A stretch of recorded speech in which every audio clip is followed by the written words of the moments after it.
Hi guys, it's Paul here again from the series Dancing with Cancer. In my last video, I really just gave you an intro to my situation and who I am. Today I want to talk about counselling, which might seem like a really strange thing to talk about given that all you've had from me is an intro so far. But there are reasons for that. In a later video, I'll talk to you about the history of another major crisis that I had to deal with in the last few years. But rather than talk about that today, I wanted to talk about counselling, as I said, because today I had a session with my counsellor. I've had counselling before in various different guises in the last few years, not really before then. And as I said, they were to do with the fact that there was another major life crisis happening to me and my family. Latterly, perhaps 18 months ago, for various reasons, I decided I really wanted to seek out some more counselling. Unlike before, where it was to deal with real-time crises, including major health trauma to someone very dear to me, how I was dealing with that or not,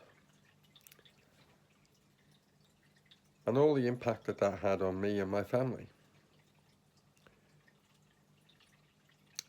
Eventually, though, when things started to plateau and I wasn't having to fight everything that was happening in front of me, and I wasn't having to learn all over again who I am, what makes me, learn to have a life of some kind,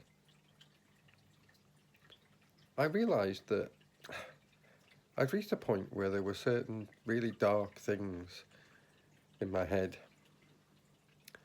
and what I'd done to deal with those dark things was to avoid them in every way possible. Kept myself busy, doing things that I love, having fun. But when I say kept myself busy, I mean all day, all night, every day, every night. And I realised at some point that that wasn't sustainable.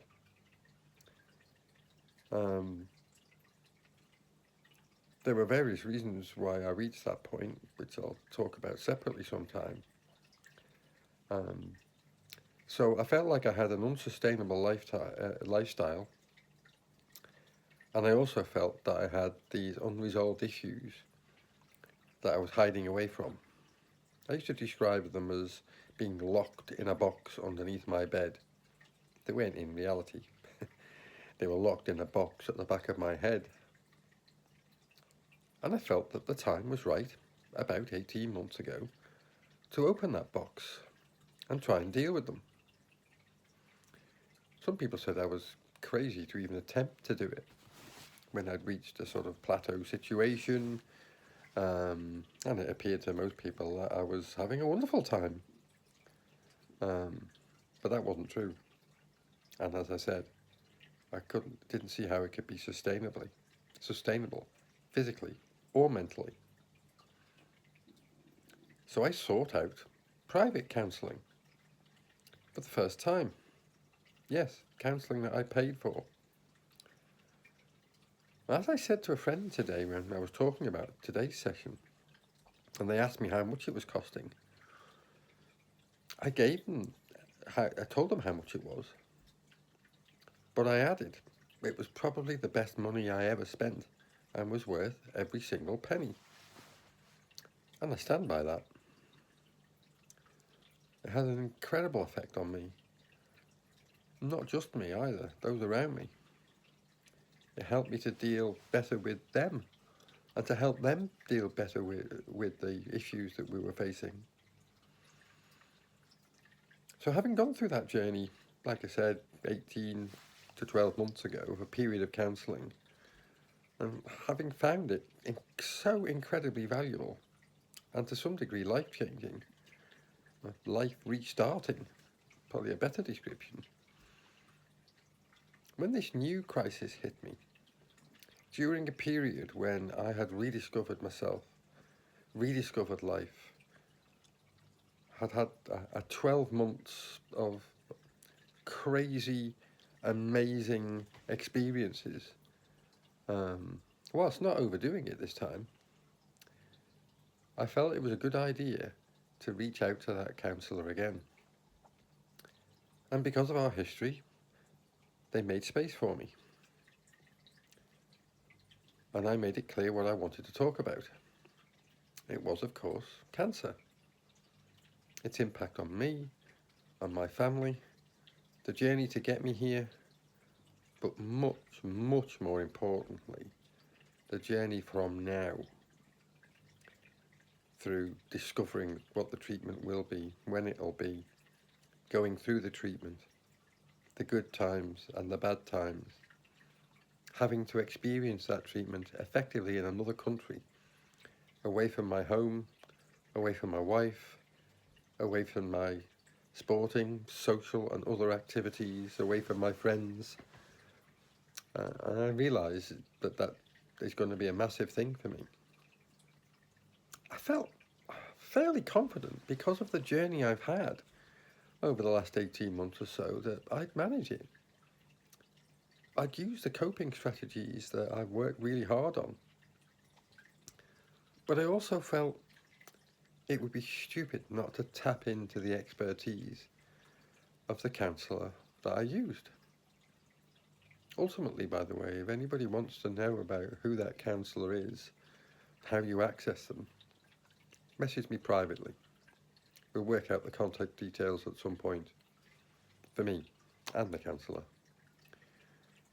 So I had that session today, just an hour. Probably spent 20 minutes giving a history of cancer and me up to now,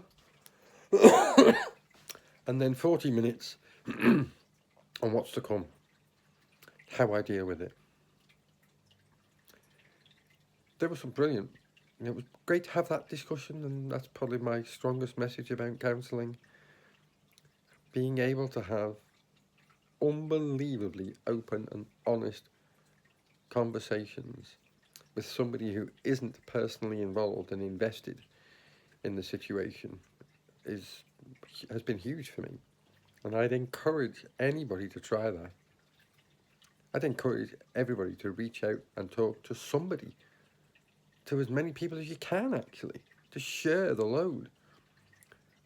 But nobody does it like a professional. And my counsellor's been amazing. Life-changing, as I said. So we had that session today. We talked about the various things that I would do to try and help with the journey as we go through it. But one thing in particular struck me. Up to this point, I think I mentioned this in my introductory video, I haven't had the sledgehammer in the face moment yet that usually comes associated with cancer or a diagnosis of something serious. I haven't had any tears. I haven't had anger. I haven't had emotions, really. There are some good reasons for that, and I'll talk about those in a separate session. But the bottom line is I wasn't really ready for it, didn't know how to deal with it, didn't want to deal with it. I want to deal with the fight and get on with that now. But it can't happen now. There's a time lag. And in that time lag, I'm a human being. And it's okay to be emotional. I suppose that was the main message from the counsellor. It's okay. Find a way. And actually, for me, the big thing to do is to find a space in my time, in my diary, in my ridiculous schedule, and in my head to let all this wash over me properly, to really absorb what it means to know that you have cancer and you have a fight ahead. I haven't done it yet. I don't want it to be a moment where somebody says something. That's nearly happened once or twice. Or I hear a piece of music. That is extremely likely to happen. Like most things with me, I want to be in control of it.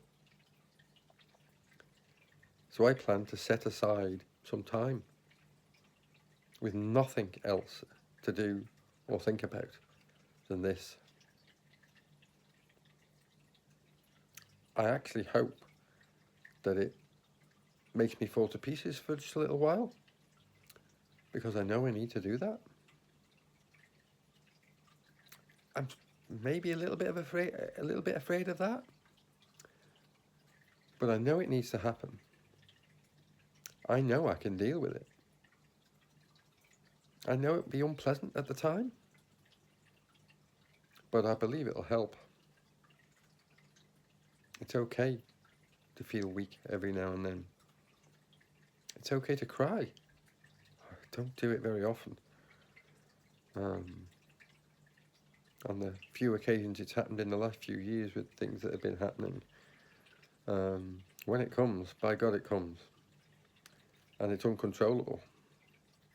For a while. I expect that to happen again. But, like I said, I actually want it to happen. And I'd quite like it to happen sooner rather than later. The first time, it'll happen again. I'm sure. So, this video has been about that. Has been about the fact that I've recognised that it's okay to be weak, and I need to allow myself to have my sad moments, my difficult moments, and it's also okay to seek out help in whatever form that means. You know, the help that I've had might not work for everybody, but it certainly works for me. And one thing I do know is that keeping it all to yourself, not talking to anybody about it, putting it in a box and trying to lock it up won't work. It certainly won't work for long. You need to get that stuff out there. You need to talk to people. And I really, really encourage you to do that. It's another one of the lessons that I've learned. But as hard as it can be to start talking, once you find the right person, well, in my example, you can't stop. It's not unusual for me, in fairness. So that's been a much longer video than I intended it to be. There's not going to be any control over these things. I don't want there to be. The more I think about it, the more I want to be free. The more I want to be open. The more I want to let you see what that feels like. Again, it helps me. And again, I really hope it helps you out there. So, signing off for now. Until the next time.